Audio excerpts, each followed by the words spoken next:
കുറേ ഇംഗ്ലീഷ് പടങ്ങൾ ഇഷ്ടം പോലെ കുത്തിയിരുന്ന് കണ്ട ആളുകളുടെ കമൻറ്റുകളാണ് അതിനേക്കാളും വലിയ കോമഡി.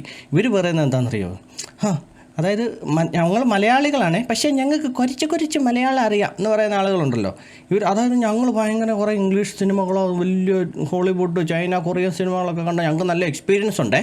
അതുകൊണ്ട് ഞങ്ങൾക്ക് കുറേ സിനിമകളെക്കുറിച്ച് അറിവുണ്ട്. അതുകൊണ്ട് ഞങ്ങൾ പറയുകയാണ്, ഈ ലോകം എന്ന് പറഞ്ഞ സിനിമ ഇന്ന ഒരു സിനിമയുടെ ഒരു കോപ്പി അല്ലേ? ഇത് നമ്മുടെ മാർവലിൻ്റെ അതിനകത്തുനിന്ന് വന്ന ഒരു കോപ്പി അല്ലേ? അവഞ്ചേഴ്സിൻ്റെ ഒരു കോപ്പി അല്ലേ? മറ്റേതാണ് മറിച്ചതാണെന്നാണ് ഇവന്മാർ പറയുന്നത്. എൻ്റെ പൊന്നു സുഹൃത്തുക്കളെ, ഈ ഇംഗ്ലീഷ് പടം എന്ന് പറഞ്ഞാൽ അല്ലെങ്കിൽ ഏത് പടം ആയിക്കോട്ടെ, ഈ ഫാൻറ്റസി മൂവീസ് ഏതെടുത്തു, എല്ലാം ഏകദേശം ഒരുപോലെ അല്ലേ? അതായത് കുറേ ആളുകൾ ഒരു കാട്ടിലോട്ട് പോകുന്നു, ഒരു കാര്യമില്ലാതെ പോകുന്നു. അവിടെ ചെന്ന് കഴിയുമ്പോൾ ഒരു ജീവി വരുന്നു, ആ ജീവി ഇവരെ കടിച്ച് കഴിയുമ്പോഴത്തേക്ക് അതിനകത്തുനിന്ന് കുറേ പേര് ചത്തുപോകുന്നു, കുറച്ച് പേര് രക്ഷപ്പെടുന്നു. ഇങ്ങനെ എത്ര സിനിമയുണ്ട്. ഇനി അതും പോട്ടെ, സർവൈവൽ ത്രില്ലർ ആണെങ്കിലോ, ഒരു മനുഷ്യൻ അല്ലെങ്കിൽ 1-2 പേര് ഒരു ബോട്ടിൽ അങ്ങ് പോകുന്നു, ഈ ബോട്ട് തകരുന്നു, ഒരാൾ ഒറ്റപ്പെട്ടു പോകുന്നു അല്ലെങ്കിൽ ദ്വീപിലകപ്പെടുന്നു, എന്നിട്ട് അയാൾ രക്ഷപ്പെട്ട് തിരിച്ചു വരുന്നു. ഈ ടൈപ്പ് മൂവീസ് എന്തുമാത്രം ഉണ്ടേ. ഹോളിവുഡ് സിനിമകളെല്ലാം തന്നെ അങ്ങോട്ടും ഇങ്ങോട്ടും പരസ്പരം ഒരുപോലെ തന്നെ ഇരിക്കുന്നത്.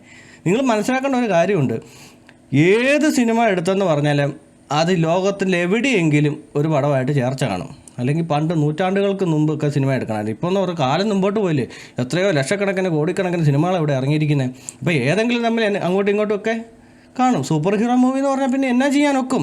എവിടുന്നെങ്കിലും ഒരു ശക്തി കിട്ടണം. ഒന്നെങ്കിൽ 8 കാലി കെട്ടിക്കണം, അല്ലെങ്കിൽ വാവൽ കെട്ടിക്കണം, അങ്ങനെ എന്തെങ്കിലും ഒരു അല്ലെങ്കിൽ ഇടിമിന്നലേക്കണം. അതെല്ലാം നോക്കി കഴിഞ്ഞാൽ അങ്ങോട്ടും ഇങ്ങോട്ടും എല്ലാം ഒരുപോലെ തന്നെ ഇരിക്കും. അല്ലാതെ എന്ത് ചെയ്യും?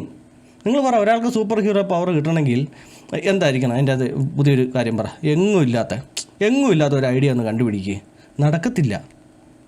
സാധാരണ നമ്മുടെ സിനിമയാണെങ്കിൽ പോലും നോക്കിക്കഴിഞ്ഞാൽ എങ്ങനെയാണ്, നായകനൊരു പ്രശ്നം വരുന്നു, നായകൻ ഇതിനെ തരണം ചെയ്യുന്നു. ഇങ്ങനെയൊക്കെ അല്ലേ ഒരുമാതിരിപ്പെട്ട സിനിമകളിലെല്ലാം നോക്കിക്കഴിഞ്ഞാൽ കോമൺ ആയിട്ട് വരുന്ന കഥയും കാര്യങ്ങളും ഒക്കെ. എന്തോന്നാണ് ഇതൊക്കെ?